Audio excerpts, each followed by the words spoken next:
I was listening to a podcast a while back, and where Sam Rockwell was the the guest, and he mentioned working with you. I was like, hey, Yeah, I know that guy. I yeah. feel like up until a few years ago, like the bigger sort of actors, bigger named actors, never really fessed up to having an acting coach.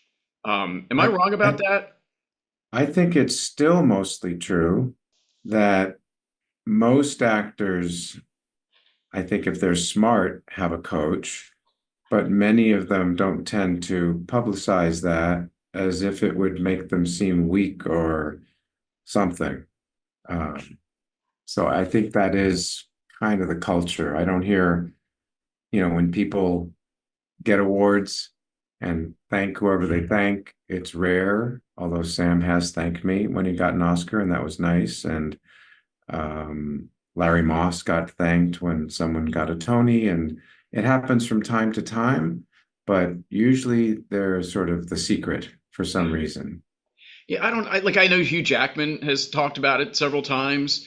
I love it. I think it just makes him feel more like real, more human. Yeah, yeah. And, especially in film and television, because there's usually not much rehearsal time, if any.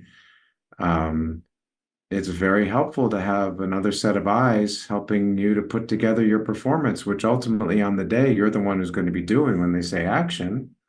But what's the matter with having a coach? It's just and usually the actor pays for it out of their pocket. It's not, I've never been paid by a studio.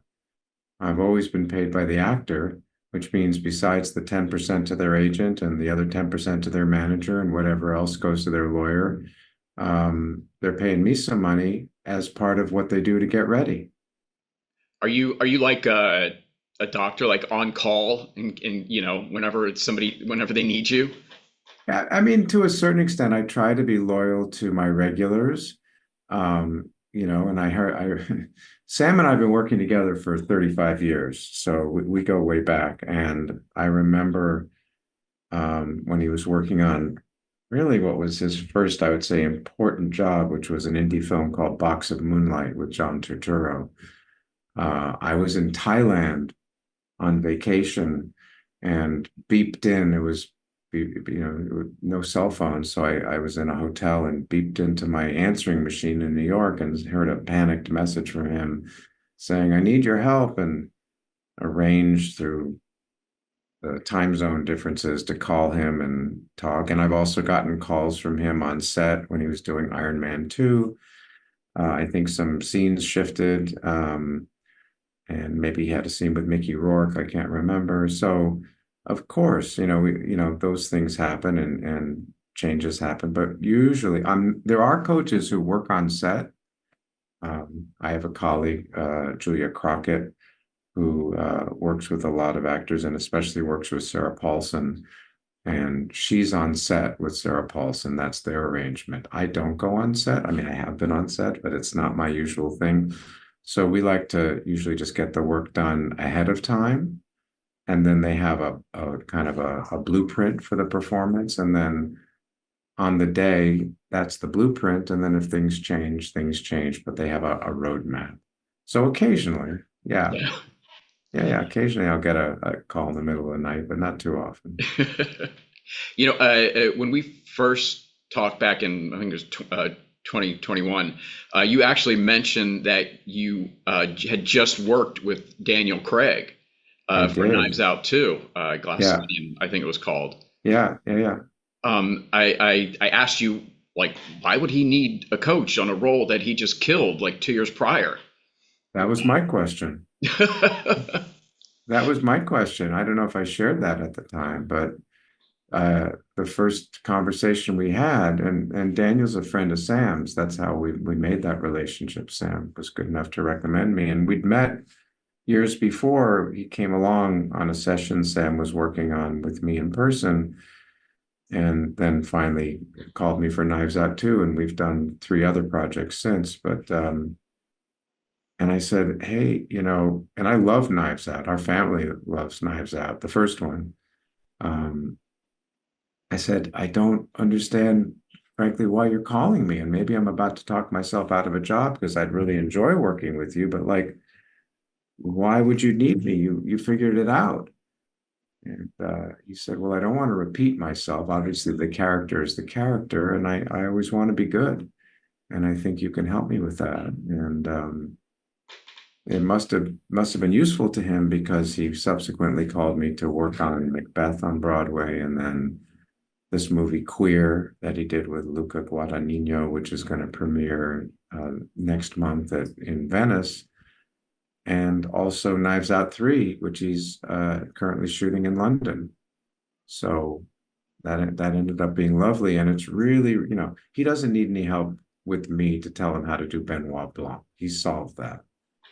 But we're really digging into the moments and the arc and really working with the language, which is really, uh, Ryan Johnson has put together. His scripts are brilliant, and they're just about perfect. But how to just be clear what the moments are about, what the relationships are about, where the climaxes are, and just an outside eye for how to make it super clear and super compelling and super interesting. Yeah. When you guys first start sort of working together on a project, what are the first couple things you do, like on day one? I mean, like, does he come in like already kind of prepared and knowing sort of the character and what he wants to do with it? Lee definitely knows the character because that's a recurring character. Oh, I mean, like maybe on Um, Macbeth or something, like, you know what I mean? Something. yeah, I think he comes with whatever's most salient for him about why he thinks he needs help. Um, so when it was Macbeth, I think it was very much for him about he had an idea um, about the sexual nature of Macbeth's relationship with Lady Macbeth, and he wanted it to be really juicy and have that permeate that the perfume and the sort of animal thing that is connected to his ambition is somehow consummated in their physicality together, and wanted to see if that idea could actually be mapped out from start to finish in all the scenes, not just with her, but with Duncan and Banquo and all the other major characters. How long does it usually take you guys to sort of finish up? Yeah, Like a couple days, a week, like, and when do you know it's done? sure. I really respect Daniel and I really respect Sam Rockwell a lot. I respect a lot of actors that I work with. Some of the actors I work with are a little more scrambled with their time management, and Really? so That, yeah. and so sometimes we don't always get the work done, and it always feels sort of a day late and a dollar short. Um, Daniel really and Sam also makes the time to work on it till it feels done. So we typically work in hour and a half to 2 hour sessions. And I think the work on Knives Out happened over a month. We might Oh, have two of those a week. Um, with Sam on American Buffalo on Broadway, we worked on that twice because it was supposed to open the March that COVID hit New York. And then it got postponed for 2 years and then it got restarted again. We worked on that for a couple months. He's doing a movie right now um, in with Gore Verbinski and Juno Temple and a bunch of other really great actors out in South Africa. That's just about wrapping. That he's been working on for about 3 months. We started working on that October of last year until February of this year, like it, you know, on and off. But we might go through the script twice. We might. I remember with Knives Out 2, we got through the whole script. We sort of work usually sequentially from the start, even though that's not how they shoot. They always shoot out of sequence. But just to get the story arc get correct. And then he said, I want to go back and work on some of these speeches. We did the same thing with Queer. Like we got that Queer, I think at the moment is looking like it's a 3 hour movie. That may get cut down by the time it opens, but it's a big movie. Written by the same fellow who wrote Challengers. And there's a lot of action. There's stuff that takes place in Mexico, stuff that takes place in South America. And we got through all of that. And then there were these speeches that he wanted to work on because they were kind of complicated. So it's wherever the actor is feeling it needs a little bit more love, a little bit more attention, something that the goal is to make them feel that they're ready and that they have a solid roadmap of what they're doing in every moment, what all the relationships are about, so that when they get to set on any given day, they have a plan, which if it were a play, would have come out of rehearsal. So, like, are you guys doing like so detailed, like line by line sometimes, or oh, okay, yeah. 1000%, because you need to know what you're going to do with every line. Right. Now, it depends on the time frame, and it depends, like film and television. Television works at a different schedule than film.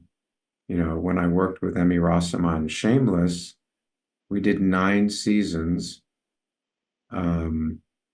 Obviously, she wasn't the only character, but she was one of the primary characters. Her and Bill Macy were the main characters in that show for 9 seasons, and her role as Fiona grew, and they were doing basically an episode a week. And so we would do all her scenes in about an hour and a half once a week and rough it out, but not get too caught in the details. If that had been a film, we might have spent 3 times as long on those scenes. So the time you have is what you need to do to, it's a faster pace TV. This I don't know why this question flashed in my head, but have you ever like worked with an actor, and you don't have to obviously say who it is, but like they come in with like this idea of the character and you just think it's like completely wrong, like, oh, I think of this guy as like a peacock or this, that, and you're like, what? And you have to talk them off a ledge, basically. At the end of the day, they're hiring me, but they're also hiring my point of view and my expertise. So often it's not necessarily about a character, but it might be about an approach to a scene or about the vibe of a scene. It's all a conversation. I'm not the director, so I don't get to tell them what to do. And even directors shouldn't really be telling actors what to do. You hired me, so let's collaborate together and let's find a point of meeting. But that's what happens with actors and directors. But when it comes to me, I'm not the boss. They're the customer.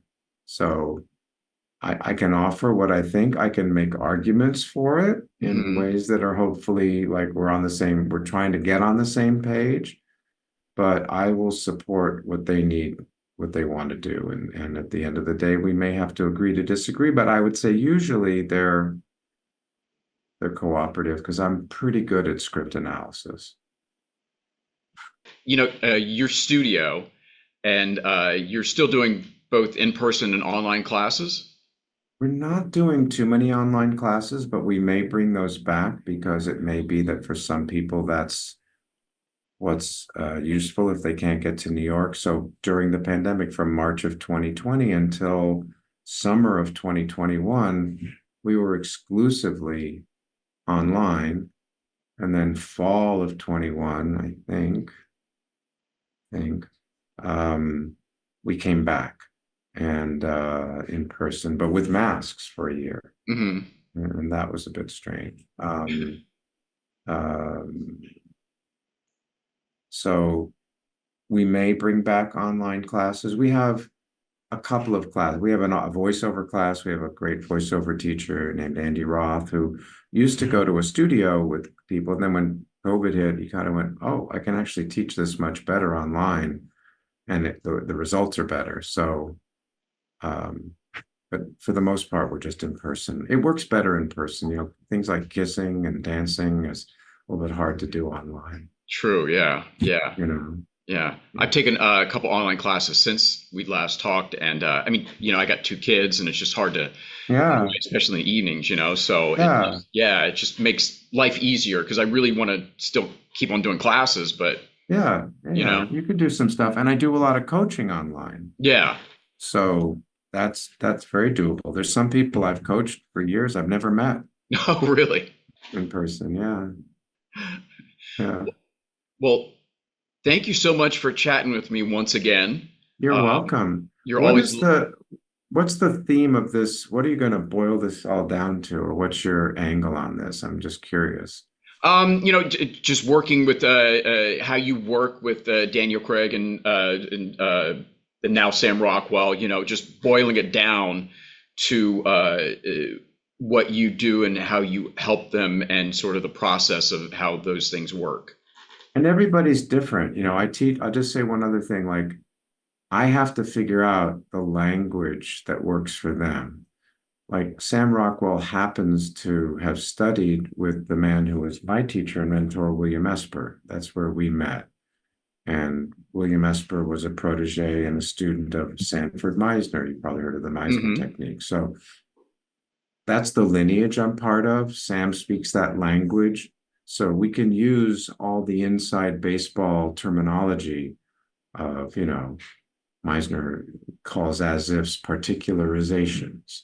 So we say, what's the particular, how do you particularize that? Or what's my emotional preparation for this scene? Or what's an action that I can do? Whereas a lot of actors just think about objectives and don't think about actions. But then I work with Daniel Craig. He's trained in London, or I work with Natasha Lyonne, who's basically untrained. And I can't, going, okay, now we're going to do Meisner work. That's just not, that's my secret navigating compass, but I'm not necessarily making them into Meisner actors. I'm finding the language, that works for, like with Natasha, it's a lot about associations to other actors and other projects. Like I might say, oh, this is like John Cazale in Mm, Deer Hunter, and that'll ring a bell for her. So I have to find what's the thing that is their process rather than making them do my process. yeah. Yeah. And that's interesting. I forgot to mention, I saw Sam in American Buffalo.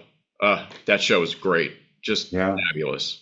yeah. Him and Lawrence Lawrence Fishburne and Fishburne and Darren Darren Criss. Yeah. Criss. Oh my God, it was so Yeah. great. Incredible moment. I love the moment, which you probably remember, which is set up as a trick. And it was the stage combat was by a good friend of mine. And um, so in the second act, Teach, Sam's character, hits Bobby with an iron that happens to be in the junk shop. Hmm. And and then all this blood comes out, and it's a shocking moment of intense violence. And it's set up in the first act like magic, which is all misdirection, by the way he handles that iron, which I think in the production was substituted in Act Two. Like it was a metal iron in Act One. So you hear the weight and the clang of it. And then at halftime in intermission, the stagehands, I believe, switched it for a foam rubber iron, Oh. right? So that the Hmm. audience is always going, if that ever comes up, it's already been established as being this heavy iron, so that when he like that, and Bobby, Darren does the acting of it, and Sam does the acting of it, and it's all been set up with the stage combat so that it creates the illusion. I mean, there's just this gasp in the audience, as there should be when stage combat gets done well. So yeah, that was a great production.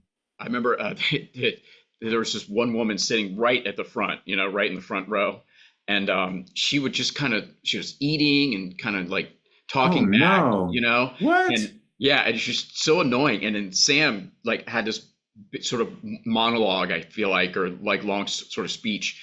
And he just sat there and just like stared at her and talked and like looked at her, just like fuming, I believe. And she like stopped right there and like didn't make a noise the rest of the show. It was like, thank you. All right. It was Well great. done. Well done. Yeah. Yeah. Well, it's good to talk to you, Lance. Good to talk to you. And Yeah. maybe in another couple years we'll chat again. Or I'd love it. sooner, Yeah, whenever you want. All right. absolutely. All right. Take care.